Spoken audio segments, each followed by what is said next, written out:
Accountancy में आज हम पढ़ेंगे अदत्त याचनाएं, कॉल्स इन एरियर्स। कभी कभी ऐसा होता है कि आवंटन राशि या कोई याचना राशि मांगी जाती है और अंशधारी निर्धारित तिथि पर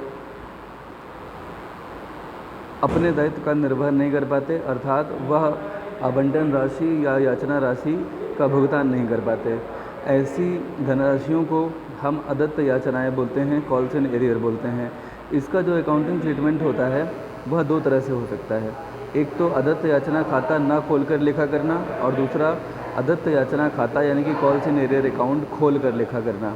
तो जब कभी भी खाता नहीं खोलते हैं तो ऐसी स्थिति में आप जितनी धनराशि आपने ड्यू का लेखा किया था, अगर उसमें से कुछ कम मिलती है तो जितनी भी धनराशि मिलती है उतने से आप प्राप्त कर लेते हैं। जैसे मान लिया आपने फर्स्ट और फाइनल कॉल पे 10,000 रुपये मांगे थे और उसमें से कोई एक ऐसे अंशधारी थे जिनके पास 100 अंश थे और फर्स्ट और फाइनल कॉल थी 5 रुपये, तो उन्होंने 100 अंशों पर 5 रुपये वो फर्स्ट एंड फाइनल कॉल नहीं दे पाए। तो ये 100 गुणे 5 कितना हो जाएगा? 500। तो यहाँ कॉल्स इन एरियर होगा 500। तो आपको 10,000 में 500 तो नहीं मिलेंगे, बाकी 9,500 मिल जाएंगे। तो आप प्राप्त करने का जब लेखा करेंगे तो केवल 9,500 से लेखा कर देंगे, और जब कभी वह व्यक्ति बची हुई धनराशि का भुगतान कर देगा तो उसे दोबारा वैसे ही प्राप्त कर लेंगे कि जैसे हम फर्स्ट और फाइनल कॉल मनी प्राप्त कर रहे हों।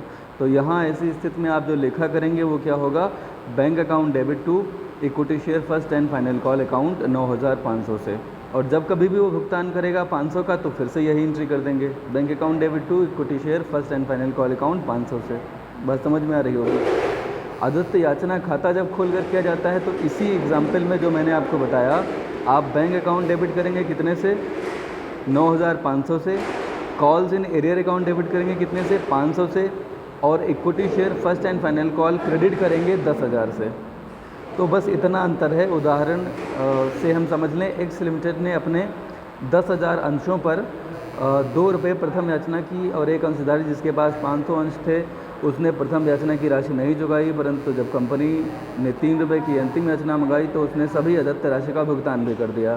तो दोनों विधियों से हम जल्दी से समझ लेते हैं कि कैसे इसका लिखा होगा। देखिए, जब हम अकाउंट में कॉल्स इन एरियर अकाउंट नहीं खोलते हैं तो जब ड्यू की एंट्री करेंगे तो share first and final call share first call account debit to share capital due का लेखा किया। इसमें प्रथम याचना आपको केवल 19,000 मिली, क्योंकि उस व्यक्ति ने जो नहीं चुकाया वो कितना था देख लीजिए, 500 अंश थे। और प्रथम याचना की राशि नहीं चुकाई, प्रथम याचना की राशि थी कितनी? 2 रुपये। ठीक है, तो कुल मिलाकर के 500 गुणे 2 यानी कि कितना नहीं मिला? 1,000 नहीं मिले। तो मिले कितने थे? 20,000। 1,000 नहीं मिले तो मिले कितने होंगे? 19,000। तो bank account debit to share first call account 19,000 से लेखा कर लिया।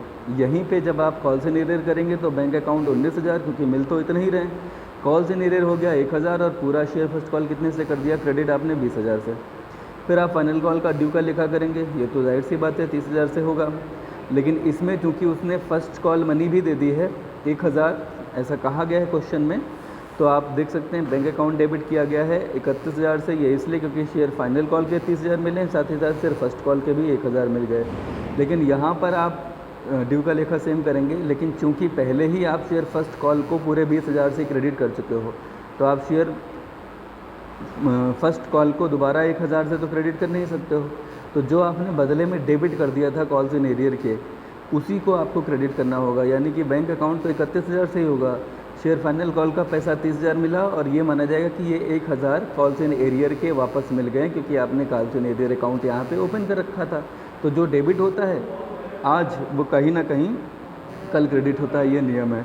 यहाँ calls in arrear account debit हुआ था तो ये कुल मिलाकर के 20,000 से हो गए थे क्रेडिट। यहाँ पर कॉल्स इन एरियर डेबिट ही नहीं हुआ था, तो यहाँ पर शेयर फर्स्ट कॉल केवल 19,000 से ही क्रेडिट हो पाया था। इसीलिए जब ये 1,000 पैसा मिला तो आपने शेयर फर्स्ट कॉल अकाउंट को बाकी बचे हुए 1,000 से क्रेडिट कर दिया। और ये अब आप देख लीजिए कि शेयर फर्स्ट कॉल 19 और 1 मिला के 20,000 से हो गया क्रेडिट। यहाँ पर चूँकि calls in arrear account debit करने की वजह से शेयर फर्स्ट कॉल पहले ही 20,000 से क्रेडिट हो गया था, तो आप इसे दोबारा क्रेडिट नहीं कर सकते। अब आप उसे क्रेडिट करोगे जो डेबिट किया था अपने कॉल्स इन एरियर अकाउंट को 1,000 से। शायद आपको बात समझ में आ रही होगी। एक बात और भी है कि अदत्त याचना की राशि स्थित विवरण के समता एवं दायित्व पक्ष में सदैव प्रार्थित परंतु पूर्णता नहीं, यानी कि subscribed but not fully paid capital में घटाकर दिखाई जाती है, चाहे लेखे में कॉल्स इन एरियर का उपयोग आप करें या ना करें। ठीक है, अगर आप अदत्त याचना की राशि प्राप्त कर लेते हैं तो कॉल्स इन एरियर अकाउंट अपने आप बंद हो जाता है, या अगर उन अंशों का फॉरफीचर हो जाए तो भी बंद हो जाता है। वो एक एंट्री होती है जिसके माध्यम से। तो फिलहाल अभी हमने इतना जाना। अदत्त याचनाओं पर ब्याज भी जल्दी से हम देख लें। शेड्यूल 1 टेबल F लागू होती है कंपनी अधिनियम 2013 का, जिसमें कहा गया है कि अधिकतम 10% वार्षिक ब्याज आप वसूल कर सकते हैं अदत्त राशियों पर। सबसे पहले जब ड्यू का लेखा करते हैं तो सन्ड्री मेंबर्स जो डिफ़ाल्टर रहे हैं उनको डेबिट किया जाएगा, interest on calls in arrear account credit कर दिया जाएगा। जब ये राशि पर ब्याज मिलेगा तो bank account debit to sundry members, क्योंकि सन्ड्री मेंबर्स पे कर रहे हैं और आपको पैसा मिल रहा है।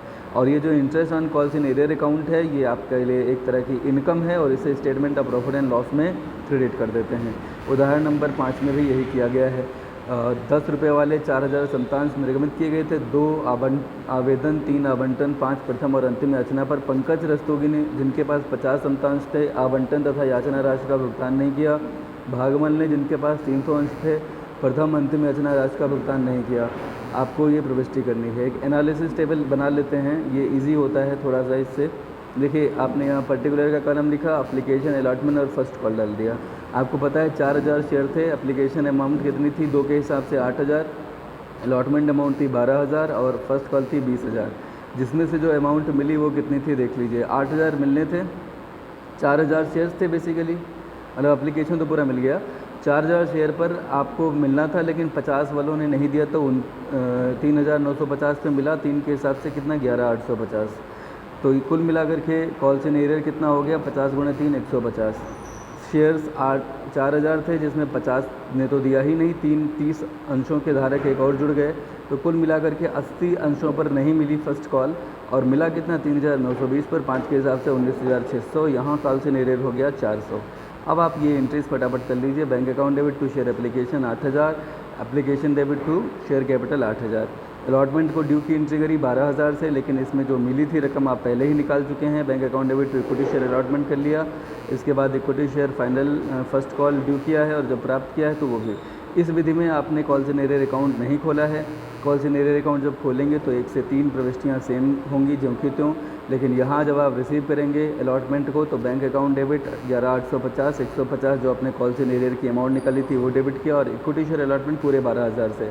इसी तरह से आपने ड्यू का लेखा कर लिया है, और finally bank account debit to calls in arrears में 400 कॉल्स इन एरियर निकाली थी, और इक्विटी शेयर और फाइनल कॉल पूरे 20000 से किया है। ये हो गया कॉल्स इन एरियर। इसके बाद आता है पूर्वदत्त या अग्रिम याचना, कॉल्स पेड इन एडवांस। इनका भी नियम कमोबेश वही है, लेकिन थोड़े अंतर के साथ। इसे हम कल जानेंगे। आज के लिए इतना ही। आप सभी से मेरा ये आग्रह है कि इससे संबंधित जो भी प्रश्न आपको दिखें जिनमें कॉल्स इन एरियर आया है उन्हें लगाएं। अगर उनमें आपको कोई डाउट है तो आप निसंकोच मेरे नंबर पर संपर्क करें। ठीक है, इनके नोट्स बनाएं और इनसे रिलेटेड क्वेश्चंस करें।